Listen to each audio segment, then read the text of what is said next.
Hello everyone, I am your host Jeff. Today we are doing Joust. The premise of the show is that I'm going to read off 3 gaming related topics, and I have Leo and Tom, and they will both come up with arguments for the questions, and I will grade them accordingly with a 2, which is the highest grade, a 1 if it's okay, and a 0 if it's just abysmal.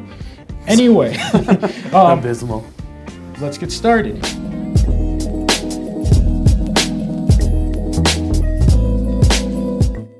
Leo. So let me ask you, what's the first video game you ever played? Mario. What about you? First video game I ever played? I don't even remember what it was called. But it doesn't matter. The game that everyone remembers playing as a kid is Pokemon. The game world I want to be in is Pokemon. Ah, that's a good one. You don't have to be the main character of the world. You could be anyone, and you could train and develop to become anything you want in that world. You could have any Pokemon you want. Basically anything.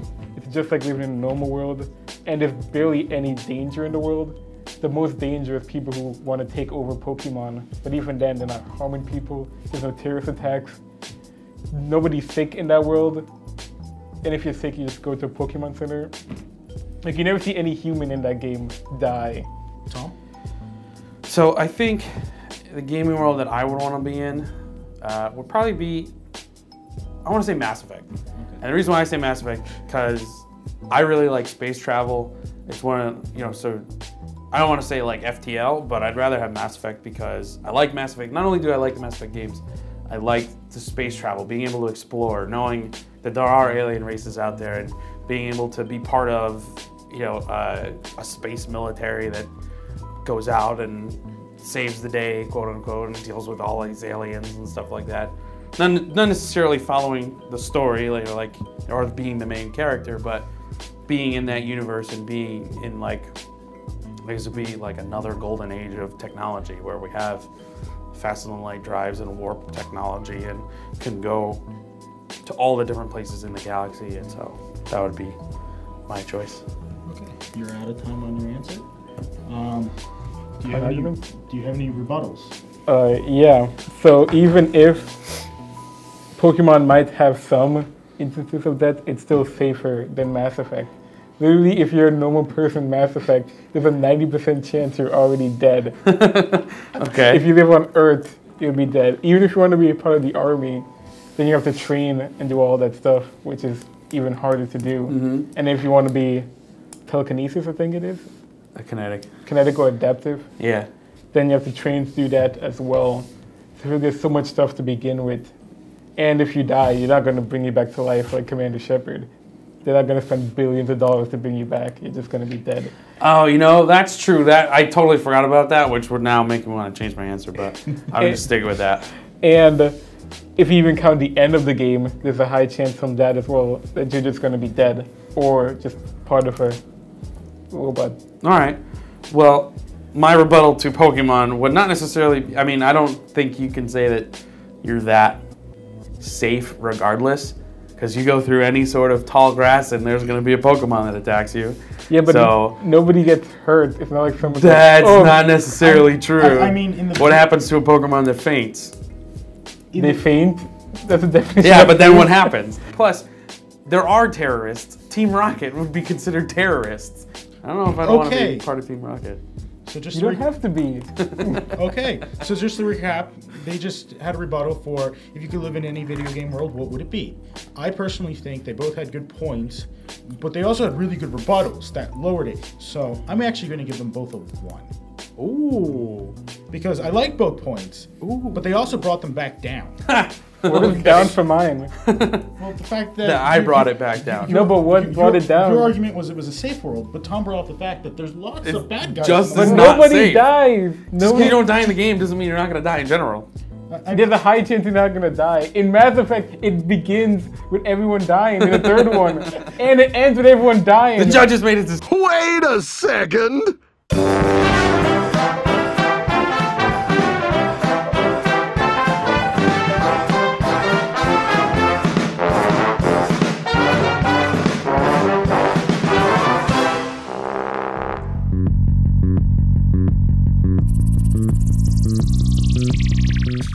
I'd actually, probably pick somebody like Nathan Drake. Okay. Excuse me, because he's always there for you in a pinch, kind of thing, and he seems like a decent all-around guy that always tries to do good and just trying to make his life a little bit better, and he's always there for his friends regardless of whether his friends kind of screw him over or not. Yeah. So I'm kind of going the sappy route, but he seems like an all-around decent guy that you could trust to be there for you when you need him. So that's who I would choose. Okay. Leo? I'm gonna go Kratos. Oh God. I feel like having Kratos as your best friend is like having the military as your best friend. They're just gonna destroy anyone that harms you. And definition best friend, I could ask him for anything and he'll help me out with it. Like, hey, can I use your blades for some reason? I could use that guy's head as a night light. Oh, Helios? You Yeah. use Helios' head? Like a night light. Oh man. I think it's all I need to say. You couldn't necessarily get into an argument with Kratos because he'll chop your head off and then use it as a lantern. Okay, name one time Kratos was friends with someone and got angry at them. It Because he was never friends with anybody. He was friends with his wife, his children. Well, yeah, and he killed them too. He didn't kill his wife and children. Yes, he did. Someone else killed them. No, he did. The gods killed him. No. Yeah. No. Yeah. No, they made him kill him in front of him. They made him. They made him kill in front. Yeah, they made him kill his own family. What if you? Okay. What do you think would happen if Nathan Drake and Tom got into a fight? I don't know. I think Nathan Drake's gonna leave. Just At gonna least I go still have my franchise. head. Kratos isn't At gonna least my kill head's me. still on my body. Name anyone he killed that was like, you're my best friend. Snap. Because I don't think I don't like you anymore. Snap. And I'm more thinking about the benefits of being his friend than the. Oh, you think? There's Okay, more the benefits benefits. to being Kratos' friend than being Nathan Drake's friend. All right. Okay. He doesn't share his money with his friend. You have to tag along with him to gain anything from that Well, adventure. you split the pot. If you tag along with him. Yeah. And if you die in the process, he's not going to go out of his way to save you. He's not going to go out of his way to save you. You think Kratos is gonna go to I'm not going to go with him. go to Hades? Why would I go with him? What are you hanging out with? Yeah, but it doesn't. No, but Hang what out happens afterwards. But what happens if you die, regardless, whether or not you think Then he's gonna going to go get angry and killed by a person. he's gonna get revenge Yeah. for you. If you die from someone, Nathan Drake's going to be like, Tom was a good guy, and then just go get more treasure. Oh man. Okay. Jeff, I can't create that. you have to. I'm gonna give both of you a 2 because that was the best argument. All right.